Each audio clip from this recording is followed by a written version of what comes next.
What's up, YouTube? This is Royal Spartan 125 back for another great reaction. This is 3 disturbing real fog horror stories by Mr. Nightmare. Whew, I'm gonna go without my cushion this time. I'm gonna be a man about it for a change. So yeah, let's jump in. Fog really does, like the movie The Fog, scares the crap out of me. A few years back, I was staying at my girlfriend's dad's house with her for a month. It was situated between a large section of woods and a lake. Her dad owned many acres of land, including much of the nearby woods. He even had this little, I don't want to say path, but very narrow clearing in the woods that I'd like to walk through to clear my head.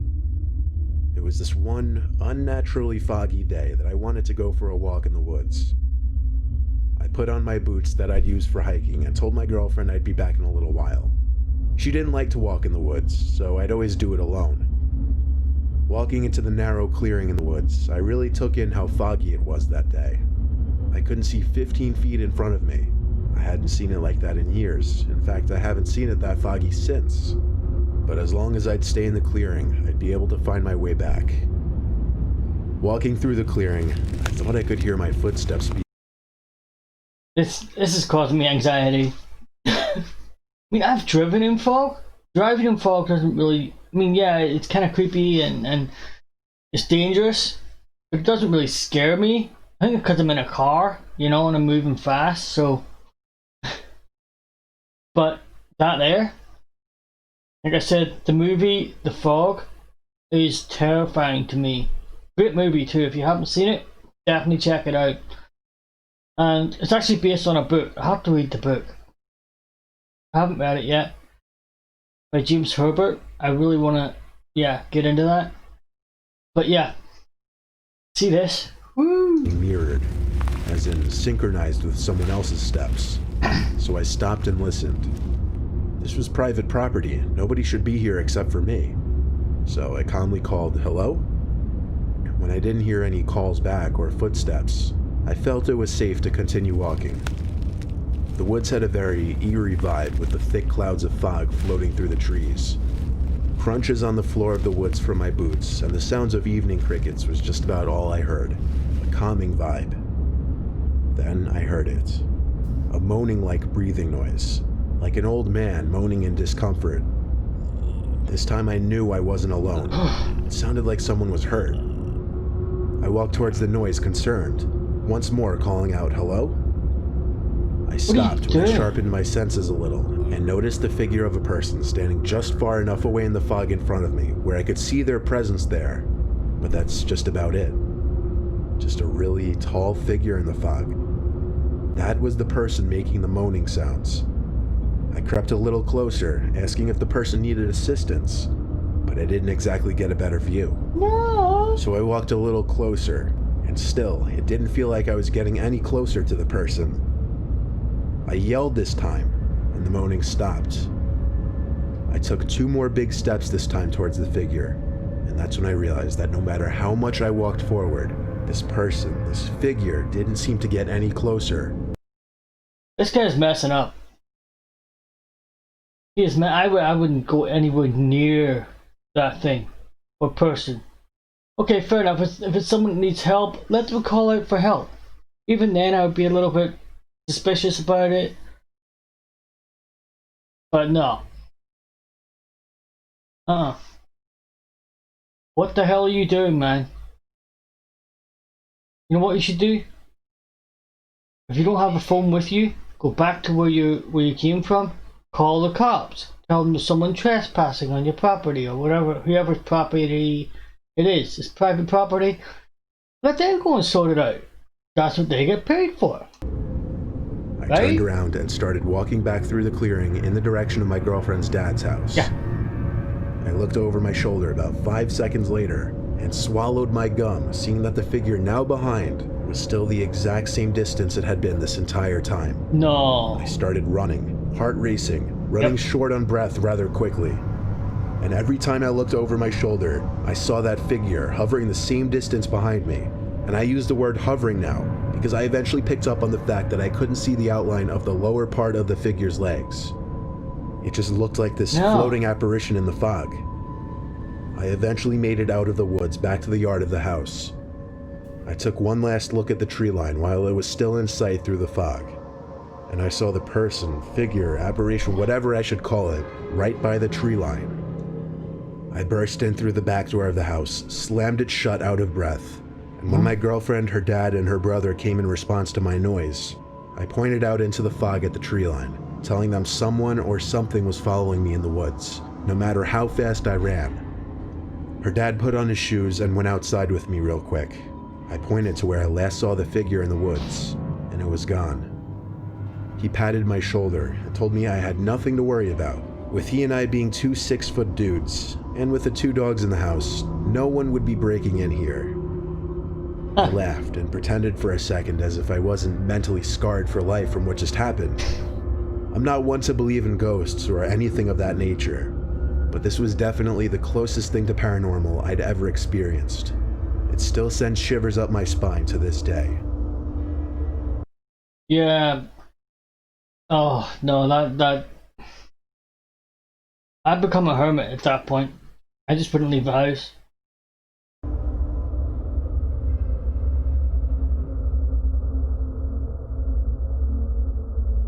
While in the process of moving from my parents' place in Staten Island to Manhattan, I was using a lot of apps like Craigslist and Letgo for new furniture. I had already gotten the apartment in Manhattan by the point of this story, but I was still spending most of my time in my parents' house while I was still finishing up furnishing the apartment. I was on the app Letgo, and I found a really cheap, nice-looking dresser that matched... I'm sorry, I meant to stop it sooner, but I didn't want to interrupt him. Look at that! Doesn't that look cool?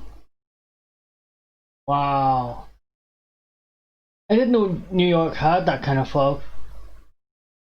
I suppose you just assume every time you see it, it's clear, you know, like in photographs and movies, TV shows, you always see it kind of clear and open. Never ever seen that. Wow. I was on the app Letgo, and I found a really cheap, nice-looking dresser that matched the rest of my furniture. I messaged the guy whose name was Jake, and he was quick with his responses. We set up a time and place to meet that night, outside his house on some dead end by a little park. He said he worked late shifts, and his only available time to meet would be past 10 most nights. That was fine for me though. I didn't have work that week. The meetup time was 10:30. I wanted to be a little early because honestly the later it got, the sketchier things would feel. I got to his house at like 10:15 or maybe earlier, but it was an intensely foggy night. I couldn't even see if there were other cars parked in the street. Literally seconds after I parked at the dead end, I got a message from Jake on Letgo saying, "You're early. Just give me a second, I'll be right out." I thought, what in the world? How did he know I arrived that second? Was he watching from somewhere in the fog? Still, I replied, okay, and looked around even harder now. I realized there weren't really any houses on this street, at least not normal-looking houses. It was an unusually secluded street for Staten Island with some small buildings that I couldn't even make out what they were for. Eventually, Jake sent me another message saying, "Come on out, the dresser's waiting out back." Out back where, though? No. Don't do it. It's a trap. What are you thinking? Why did you go alone? I couldn't see anything. I got out from my car while replying back to him asking where I should go. That's where the responses on the app stopped, and the yells "over here" started. I followed the voice of this Jake person through the fog. I felt as if I were in some bizarre horror scenario. Yeah, you're gonna die, mate. You're gonna die. Leave. Following his voice, I'd occasionally shout, "I'm coming." I walked through this narrow alleyway-like thing between these two buildings. This wasn't a neighborhood street at all. I called out for Jake as I got through the alleyway to a backyard-type area. I didn't know if it was big or small because the fog, mixed with the darkness, wouldn't let me see more than 6 feet in front of me. Jake was no longer calling out for me. It just went completely dead silent, except for the sound of distant nighttime traffic. I knew in my gut something wasn't right. I was about to make my way back out of there. Wait, your dresser's just right inside here. No. Come inside. I heard his voice in front of me, but I could not see him. I didn't respond. I just started backing away towards the small alleyway. I turned around, and I could see other people standing mere feet away from me. Even through the thick fog, I could see them just standing stiff up against some wall or fence. Something bad was going on here. I began a sprint back through the way I came, and I saw and heard I was being chased by at least 3 different people. I didn't run for my truck, as I wouldn't have time to get in, start it, and do a 3-point turn. I ran down the road till I couldn't run anymore and got the police on the phone. 2 police cars pulled down the road eventually. One of them picked me up when I waved them down. We got to the location and we went to the little yard area. There weren't any people still back there. The 2 little buildings were both abandoned storefronts. The back door was wide open, but inside was literally nothing. Do I even need to say it? No dresser, obviously. I showed the officers the let go conversation. All I had to do was give them the account that posted it, and that would allow them to open an investigation. But somehow nothing ever came of it. I'm not sure how thoroughly the police department even investigated this. All I know is something very, very bad was going to happen to me if I went in that building. Okay. Let me just say, yeah, that guy was stupid. I mean, meeting a stranger in a place is one thing. Going there alone? No. No. You're gonna take at least 3 people with you. You know what I mean? No way.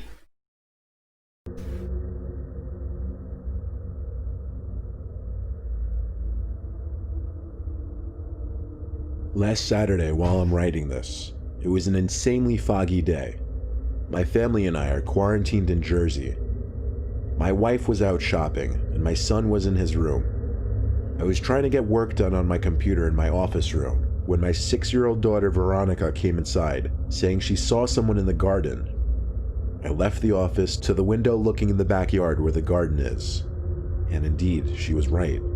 There was someone standing over my garden. Their back was to us, but they didn't appear to be doing anything, and I know it sounds unbelievable, but I really couldn't tell if it was a man or a woman. That's how foggy it was. I knocked on the glass to try and scare them away. I saw them turn their head, then walk over my garden deeper into the fog until we couldn't see them anymore. I told Veronica to wait inside while I slipped on my shoes and walked out into the fog real quick. The person only walked deeper into my property. See, we live in what I guess kids call bumblefuck, so I have a large yard. Obviously, seeing someone on this yard is unsettling, and my natural reaction was to follow in the direction I saw the person walk.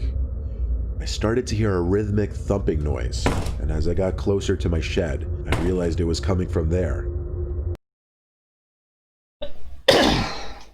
The shed came into view when I got close enough, and I saw the person at the door of it, apparently slamming the door shut over and over again. I yelled, "Get out of here," before I call the police. See, that's where you're messing up. You should have already called the police. Yeah? Make sure all your doors and windows are locked. Your shed can be replaced. Stuff in your shed can be replaced. Do not risk your life for that. Duh. I stepped closer and got a better look at the person. It was some middle-aged woman. She looked disheveled. She said sorry at least 10 times as she literally ran away from me in the direction of the road, quickly disappearing in the fog. Later that night, after my wife and I turned off the TV and tried to get to sleep, the dead silence in the room revealed a sound coming from outside. It was coming from the backyard, and I recognized it as the slamming of the shed door again. I felt sick realizing this. My wife was shaking me, telling me to go out there and chase whoever it was off. I didn't tell her about the woman because I didn't want to scare her. I slipped on my shoes, grabbed a flashlight, and turned on every backyard light on the house. I went outside immediately yelling, trying to sound intimidating. The slamming stopped. It was still foggy out. I had to walk a little bit to be able to see the shed. The shed door was open. The woman wasn't anywhere in sight. I have to admit, I was downright terrified to go into the pitch black shed at that moment. I figured she had to be in there. But this is what you do as the man of the house. No. In my best words, I charged into the shed screaming as once again some intimidation factor, but the shed didn't have anyone in it except me. So I shut the door and twisted the little lock on the handle. I yelled some threat about calling the police really, really loud, and then went back into the house. I turned off all the backyard lights, and as I was walking back to my bedroom, Veronica came up to me crying. "What's wrong?" I asked her. She replied, "Look out my window." Those words hit me hard. I ran to her room, keeping the light off, and saw that woman standing at her window trying to open it. I got a clear view of the woman now, and her face was nothing short of horrific. She had droopy, cracked skin, her hair was wiry and grayish. She looked like her teeth were probably effed up too. There was clearly something wrong with this woman, and I had to assume she was dangerous. I screamed at her to leave us alone, and then went for the phone to call 911. Too late. The woman ran off for good this time. The cops couldn't really do anything except alert other officers over the radio. It's been less than a week, and yesterday my shed door was left open again from some point in the night. I'm really getting freaked out for my family. I fear one of these nights I'll wake up and she'll be inside the house. Dumbass. All that music, man, and the visuals? No. Okay, I'm gonna stop it because it's the end of the video. I don't want to listen to this anymore or see it. Yeah, that guy messed up. He should have called the cops straight away. Now she's out there, he doesn't know where she is, doesn't know when she's coming back. No. Okay, if you like my reaction, hit that like button, subscribe to my channel if you haven't already, join me on Twitch because I stream on there 4 days a week. I'm trying to get all this out as fast as possible. And until the next time, I am out of here.